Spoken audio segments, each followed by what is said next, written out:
He used to dig gravel for construction companies, he said, until they cut off his hand. His alleged crime? Stealing a motorbike. On his remaining wrist he carries a little bag of antibiotics and bandages. You see, before, my whole arm was this thick, but the doctors had to cut in and remove flesh because it was infected. That's why it's so thin here. You can see my bones. All the flesh is gone. It hurts, and I feel as if my bones are coming out. Then his friend appeared. Vous avez beaucoup de douleur? Another of the 20 or so men who lost a hand or a hand and foot amputated under the harsh Sharia punishments the jihadis introduced in Gao. Neither man knows how he'll support his family now.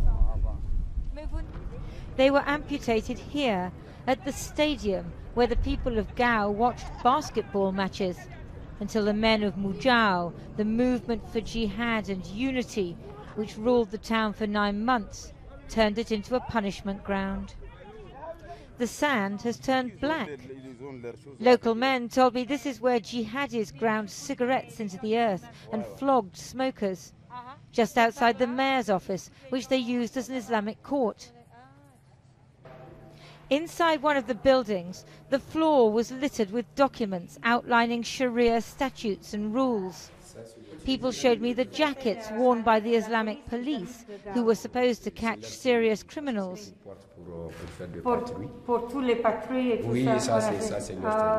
And those of the Hezbollah, or justice enforcers, who combed the town looking for women who weren't covered.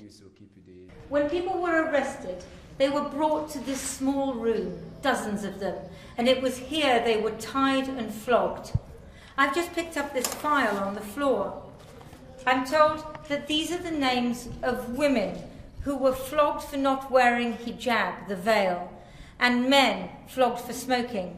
The thumbprints are from their family members who were forced to come here and say that they would now keep an eye on those people who'd been punished. And if they did the same again, the punishment would be much, much worse. I was shown the courtroom itself by 2 men who were tried right here just 10 days ago and condemned to death for homosexuality. The judges, known as Marabout, sat in front, they said.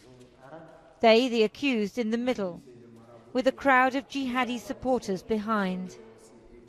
The jihadists had 3 of their own Marabout. They asked me if the rumours were true, that I slept with men. They told me that what I did was punishable by Islamic law. Before the time of the Prophet, those things were allowed, but now it is condemned by Islam. One judge told the head of the court that there was no question I should be killed, but another judge said we shouldn't be killed and that they would give us a second chance.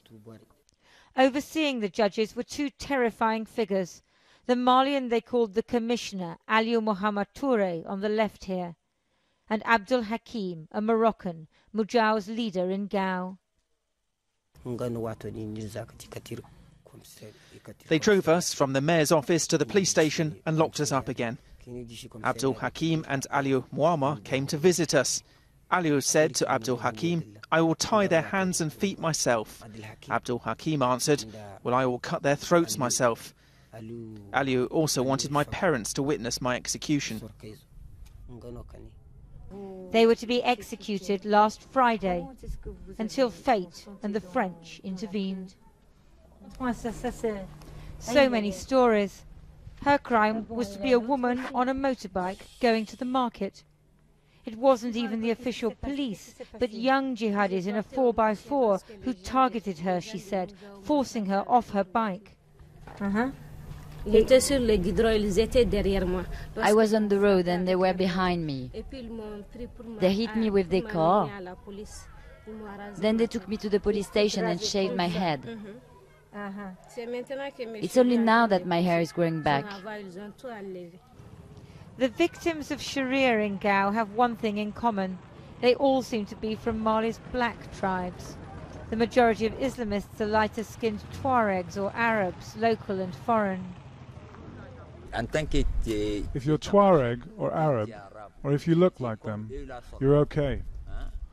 Their people smuggle drugs, cigarettes, and everything, but they don't threaten their own families. Just the black people of Gao, the Sunrai, the Bella, and the Bambara. Today, French soldiers patrol the streets of Gao. They've killed some of the men of Mujao and forced others to flee. Malian soldiers are here now to reinstall the state. But those who lost their limbs, or nearly their lives, may never recover from the 9 months of Sharia rule they endured. Lindsay Hilsum, Channel 4 News, Gao.